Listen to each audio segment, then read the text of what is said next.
Today, I'm going to focus on an element of the propaganda war against China that is not often discussed. There have been many articles, rightfully, focusing on the nefarious Western propaganda campaign against Beijing, trying to portray China as supposedly the new colonizer of Africa. This is absolutely obscene. It's preposterous, considering European colonial powers in 1884 carried out the Berlin Conference, in which they quite literally carved up Africa on a map and apportioned each country and each part of the continent to a different colonial power. Now, 100 years later, just over a century later, these same colonial powers deign to accuse China of supposedly colonizing Africa because Beijing has bilateral agreements with sovereign countries in Africa that want to develop their countries. I know it's a crazy policy development, whereas we've seen centuries of de-development, of underdevelopment by Western imperialist powers, and also Japan very much playing a role in colonizing large parts of the Pacific region and East Asia. Well, I'm going to focus on another element of the propaganda war against China that doesn't get as much attention, but here in Latin America, where I live, is certainly increasing in influence, increasing in power, and is really ubiquitous. And that is the claim that China is supposedly colonizing Latin America. We see many of the same tropes used against Beijing vis-a-vis Africa reused to try to portray Beijing as supposedly a new neocolonial force in Latin America that is trapping countries in debt, that is supposedly controlling their politics and economics. Again, the same kind of blunt, ridiculous stereotypes we've seen portrayed about China's activities, its bilateral relations in Africa. I'm going to begin with a quote from the U.S. government itself, which, for anyone who knows the most basic history about Latin America, it should be jaw-dropping in its hypocrisy. This is an article in Foreign Policy, the traditional voice of the D.C. foreign policy establishment, published back in 2018, back when former oil executive turned U.S. Secretary of State Rex Tillerson was still the head of the U.S. State Department. Tillerson gave a speech in which he simultaneously, I kid you not, he praised the Monroe Doctrine, which, if anyone knows the history of Latin America, the Monroe Doctrine is the U.S. colonial doctrine declared by U.S. President James Monroe in 1823, in which essentially Washington claimed that Latin America is its colonial backyard. And at the same time, Tillerson claimed that China has, quote, imperial ambitions in Latin America, that Beijing is a new colonial power in Latin America, and that sovereign countries in Latin America need to be protected by Uncle Sam against the great threat of the Chinese menace. Again, I just want to underscore, if you're in Latin America and someone uses the term Monroe Doctrine, I mean, they'll spit at you. The anger around the concept that Latin America is supposedly Washington's backyard. But we see these U.S. so-called diplomats who are so oblivious to that history that they simultaneously accuse China of being the new colonial power in Latin America while they reaffirm a 200-year-old colonial U.S. doctrine. So this is the tenor we've seen from the U.S. government. But of course, it's a tenor that's reflected absolutely in the media, not only in the United States, but also across Latin America and the Spanish-speaking world. So here's another article in the major Spanish newspaper, El País. This is from the country of Spain, of course, which also colonized Latin America. So seeing the country that colonized Latin America, the major newspaper of Spain, accused China of colonizing Latin America. Again, if someone told you before this presentation that the former colonial powers and the current colonial powers in Latin America, that is Spain and the United States, deign to accuse China of colonizing Latin America, you would say that's too on the nose. But no, I reassure you, regularly in the press, the corporate press, and from governments in the United States, in Western Europe, and even right-wing regimes in Latin America, they regularly accuse China of colonizing Latin America. Now, why is that?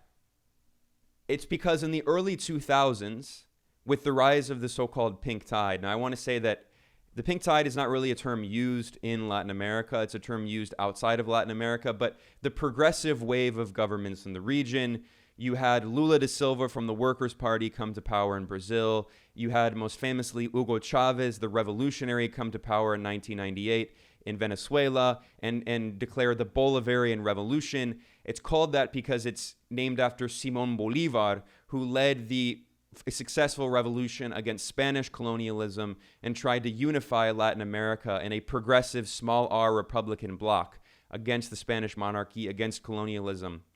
And Hugo Chavez ushered in this new wave of an attempt to try to create regional institutions to integrate Latin America against its colonial oppressor, the United States. And in order to do that, Hugo Chavez and other progressive forces in the region, the socialist president of Ecuador, Rafael Correa, the socialist president of Bolivia, Evo Morales, the socialist president of Nicaragua, Daniel Ortega, the other progressive presidents in the region, including in Honduras, including in Uruguay with Pepe Mujica and others, they all realized that they had to create new forms of bilateral trade with themselves through the creation of trade blocs like the ALBA, the Bolivarian Alliance, but also with increasing bilateral trade with other countries outside of the Western Hemisphere, including Russia, Iran, and of course, China. And this leads me to Brazil, because Brazil, as the largest economy in Latin America, played a key role in this. This is an article back in 2004 in a think tank called the Institute for Agriculture and Trade Policy. Lula, as the Brazilian president, seeks strategic Brazil-China alliance. And you can see in this article, it talks about how Lula was having a very important historic trip to China, in which he was meeting with Chinese leaders to discuss how China and Brazil could increase their bilateral trade. And the article notes that Lula, a champion of the poor and the oppressed, said, quote, "This is perhaps the most important visit of my mandate." This, of course, is partially the logic behind the creation of the BRIC system, in which Brazil played an important role. That is BRICS, Brazil, Russia, India, China, South Africa. Mike Pompeo last year, the CIA director turned Secretary of State under Donald Trump, he boasted of helping to sabotage the BRIC system by using the fascistic far-right leader of Brazil, Jair Bolsonaro, and also the far-right fascistic neoliberal leader of India, Narendra Modi, to help sabotage the BRIC system. Similarly, you can see in other parts of Latin America where there were progressive governments, and especially in Ecuador, you saw Rafael Correa, who was one of the leaders who was part of the movement of 21st century socialism, as they declared. Correa declared when he was president that, quote, "China is part of the history of Ecuador." He praised China for increasing bilateral relations with Ecuador and not only increasing trade, but specifically helping Ecuador build state-of-the-art infrastructure. We've seen throughout the world, through the Belt and Road Initiative in Africa and other parts of Asia and in the global south, and even parts of Central Europe and Eastern Europe, that China has helped build infrastructure, whereas after centuries and decades of colonialism and neocolonialism and neoliberal policies imposed by the World Bank and the IMF, we've seen underdevelopment and de-development. So we saw that Correa in Ecuador was interested in working and having bilateral relations with China. And this led to a propaganda campaign. Once again, we see El País, which again is the major Spanish newspaper, but it's also the main voice of the right wing in Latin America. Here's an article from 2016 called "Correa, the Chinese, and Us." And the article says, "The discourse of Ecuador as an independent country ends in the doors of the Chinese banks." And once again, we see this narrative being constructed that because Correa dared to say that China is an ally of Latin America, that we should work with China and not just the United States to develop our countries, he was deemed a puppet of China. And once again, we see the narrative that supposedly Ecuador is becoming a Chinese colony. Similarly, in the progressive wave in Argentina, this is a kind of liberal newspaper in Argentina, La Nación, but it's still pretty right-wing. It's absolutely neoliberal. We see the same narrative demonizing the Kirchneristas. This is the progressive movement led by Nestor Kirchner and then later his wife, Cristina Fernandez de Kirchner, the progressive, kind of center-left, but developmental progressive presidents of Argentina. And we see once again, the title is Argentina and Chinese Neocolonialism. So we see the same narrative targeting every progressive government in Latin America because, surprise, surprise, countries in Latin America realized that if they wanted to develop themselves, the U.S. has not expressed an interest in developing Latin America for centuries. Maybe China actually would. Again, I know I'm being redundant here, but here is the major right-wing Argentine newspaper, Infobae, an explicitly neoliberal Chicago boy publication. We see the title, Neocolonization, China's plan to conquer Latin America and the dangerous consequences. And they say, specifically, it's the same model imposed supposedly by China in Africa. This is an article from 2019. So we've seen an increasing momentum of propaganda targeting China and its bilateral relations in Latin America. Well, now in the last few minutes here, I want to talk about what progressive forces in Latin America are actually saying. Because as I've stressed, Lula da Silva, the progressive left-wing president of the Workers' Party in Brazil, he encouraged bilateral relations with China. He called China Brazil's most important ally. Ecuador's Rafael Correa similarly prioritized relations with China. In the first decade of Chinese relations in Latin America in the early 2000s, from 2000 to 2010, Chinese bilateral trade in the Latin American subcontinent increased by over 1,000%. That's not a coincidence. Now, I need to say, I just have to throw this in there for all of my comrades in Latin America, that there is still some bad blood sometimes with Latin America, with China and the Latin American left. Unfortunately, because of some of the policies that China chose to make after the Sino-Soviet split, fortunately, China has taken a very different approach in the past 30 years or so, especially after the overthrow of the Soviet Union. And China has become one of the most important allies of progressive, socialist, and revolutionary forces in Latin America. And we can see that from the speeches given by Latin America's socialist leaders. Here is a speech given by Fidel Castro, perhaps the most important revolutionary leader in the history of Latin America. This was a speech he gave in 2004. And he said here, China has become objectively the most promising hope and the best example, the best example for all of the countries of the third world. I do not hesitate in affirming that it is the principal motor of the world economy. And then he praises China for fighting poverty and developing its country, going from one of the poorest countries in the world to now the second or even perhaps the largest economy in the entire world. This was Fidel Castro back in 2004. Here's an article that Fidel Castro wrote in Cuba's state-owned newspaper Granma, named after the boat used at the beginning of the revolution in Cuba. The article is called The Palestinian Holocaust in Gaza. He's talking about the horrible crimes committed by the Israeli apartheid regime. He refers to Xi Jinping. He praises China and Russia for fighting and defeating fascism. And he praises Xi Jinping as, quote, one of the strongest and most capable revolutionary leaders I have met in my life. That is Fidel Castro in 2014. Similarly, we've seen a similar trend continuing with Cuba's current president, Miguel Díaz-Canel. This is a tweet that he recently tweeted after meeting with Chinese officials. He said that the Chinese Communist Party, the Communist Party of China, is admirable and exemplary, the work that the Communist Party of China has done for the prosperity of its people and the balance of the world.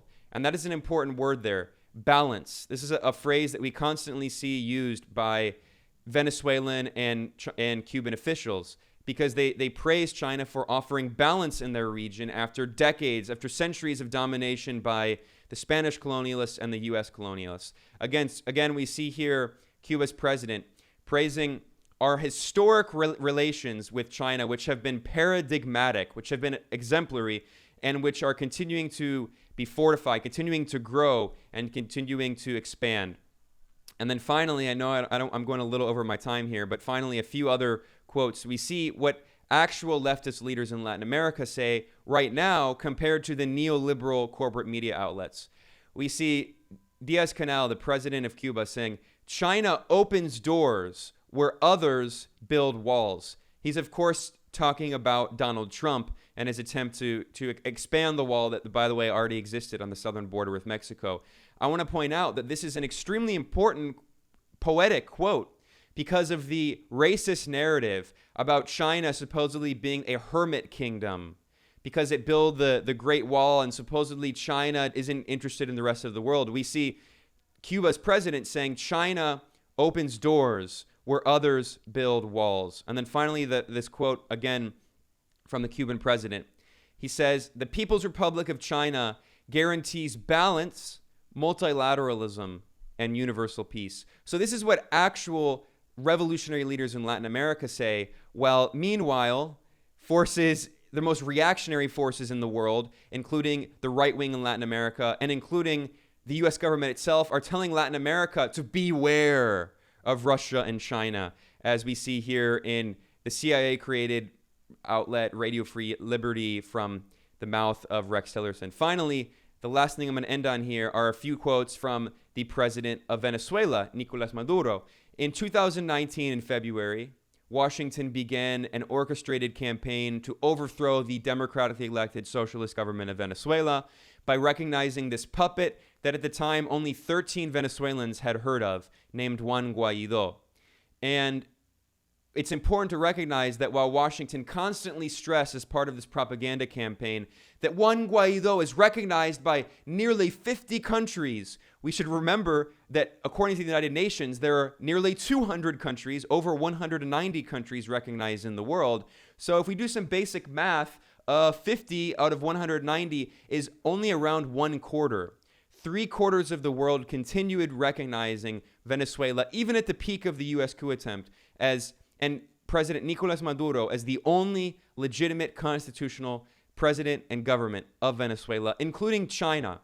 China played a key role in supporting the only legitimate constitutional president of Venezuela. And we see here Nicolás Maduro referring to China as, and not in a patronizing way, in a very friendly way, referring to China as our big brother or our big sister, because Spanish is a gendered language, so the word China is a feminine word. So referring to China as our big sister. And it says China has helped us to expand our economic, technological, financial, energy, cultural, and political cooperation.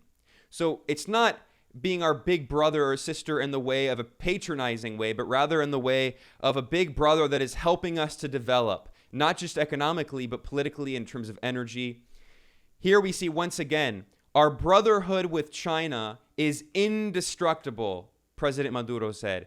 Indestructible. Note, they always say bilateral relations of cooperation and strategic association at all levels. So once again, we see bilateral. This is not one way. This is very much two-way.